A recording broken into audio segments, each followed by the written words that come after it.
Hello, and welcome to today's recap of the 2005 romantic comedy film called Prime.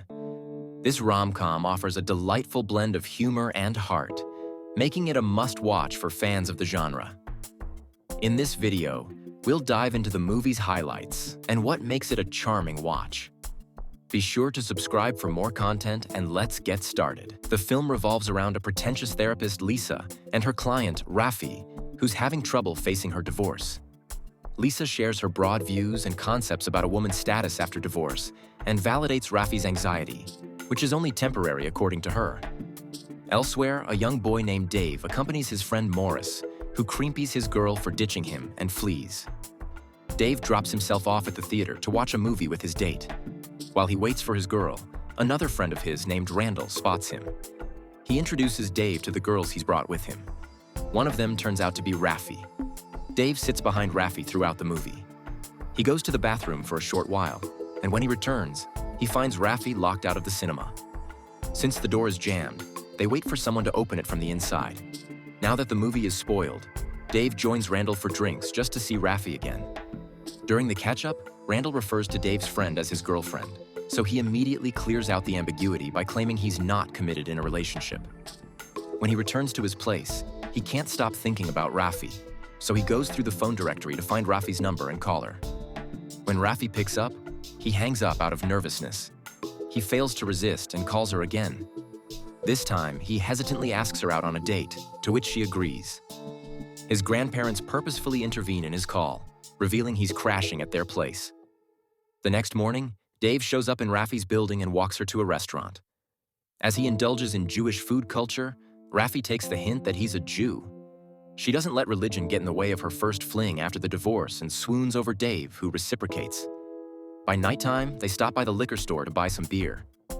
Unfortunately, the storekeeper doubts Dave's age and insists that he show his ID first. She comes clean about her approaching her 40s and insists that Dave tell his age too. Dave lies about being 23, which still causes a scene. Rafi feels foolish for going out with a boy so young and decides to walk away, but Dave gently pulls her back and walks her to a park to talk in private. What happens next is narrated by Rafi at Lisa's office.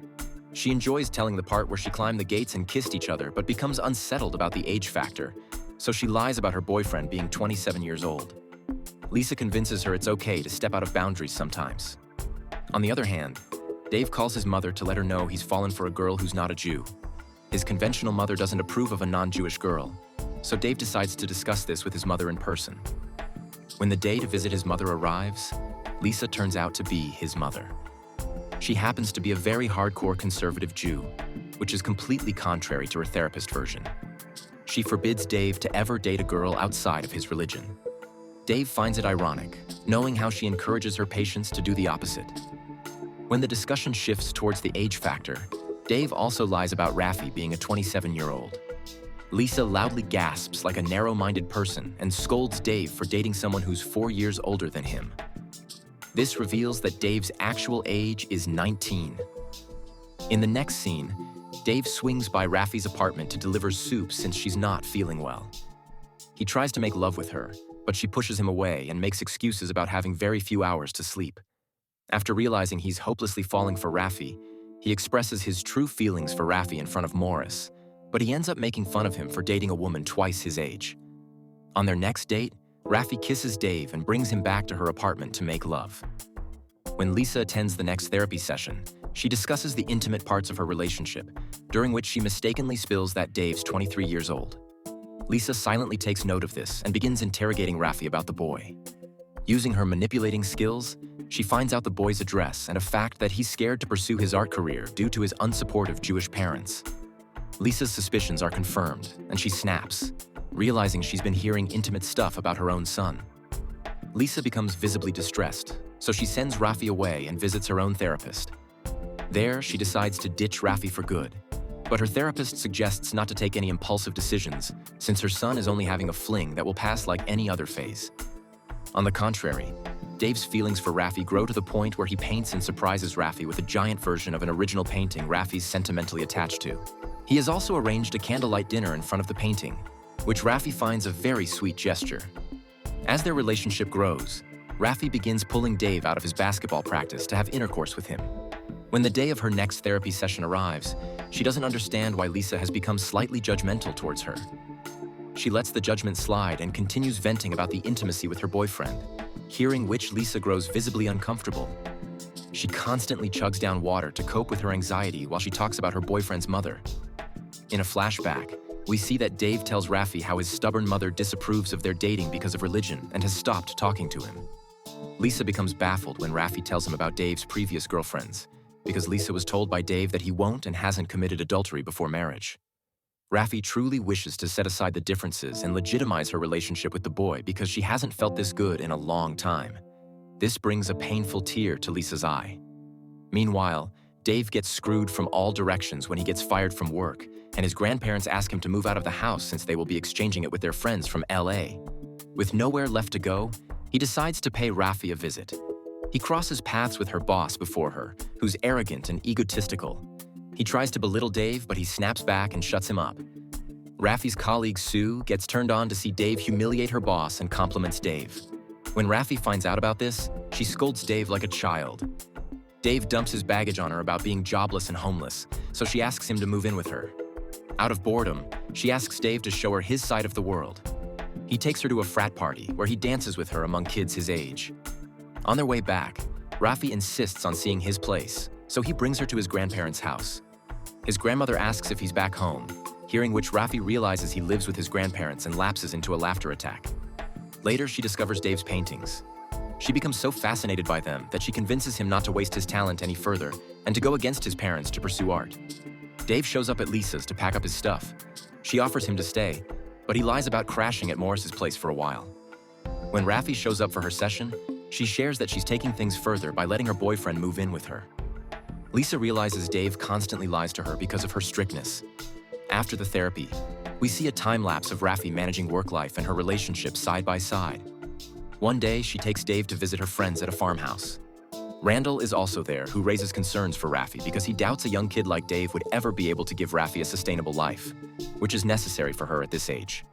Dave also senses he's not being liked by Raffi's friends, but Raffi conceals their true thoughts.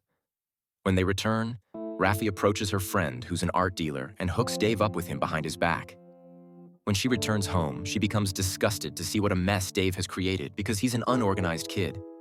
Their relationship faces a downward spiral when she ignores his habits and goes to a spa with her friend instead. She starts bottling up little things that bug him, like him choosing to play video games over sleeping with her.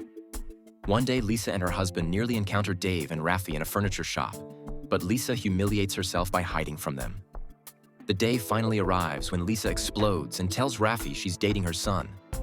As Raffi tries to process this, Lisa claims she has the right excuse to end therapy sessions with her for her own mental health. This prompts Raffi to provoke Dave against Lisa because she feels betrayed to confide in someone who controls her son like a megalomaniac. Dave tries to fight Lisa on the phone, but she announces that she's permanently closing her doors to him. A few days after this, Raffi also has a breakdown when she comes home to an unorganized pile of stuff, and Morris hiding in their closet because he's been spending time with Dave in her absence too. This escalates to a fight, in which they call out each other's habits that are intolerable. Dave moves out of her place and crashes on Morris's couch. Raffi sees him a few days later for closure and decides to take a break to figure things out. In Dave's most vulnerable times, Raffi's art dealer friend finally pays him a visit to buy and sell his art, which makes his day. As his art begins to sell, he buys a small apartment of his own and integrates into a rich society. One day, he comes across Raffi's colleague, Sue, at a party. The two immediately hit it off and hook up. A few days later, Raffi and Dave coincidentally cross paths in a grocery store and get back together. Dave also convinces his mother to arrange a welcome dinner for Raffi. There, she hugs Lisa and confesses she's missed her. Despite the awkward dinner table conversations, Raffi finds alone time with Lisa to settle their differences by having an honest conversation. Their relationship faces another crack when Raffi finds out from her colleagues about Dave's affair with Sue. Raffi confronts Dave regarding this and breaks up this time. Distressed, Dave turns to his therapist mother for advice. She remains unbiased and honest throughout the session, but still reminds him he's too young to be getting entangled in serious relationships, whereas it's his time to explore and have fun. He acts contrary to the advice and forcefully meets up with Raffi, who's now avoiding him. He convinces her in the elevator that he's ready to change for her and is trying his best. The two reconcile and make love. After which Dave confesses he's so ready for her that he's even agreed to become a father of her children.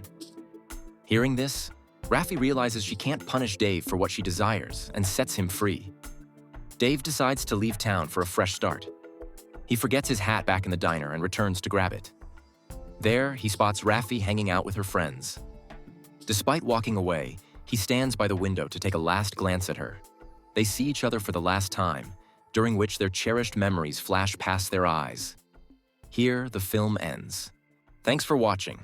Please don't forget to like and subscribe for more awesome recaps.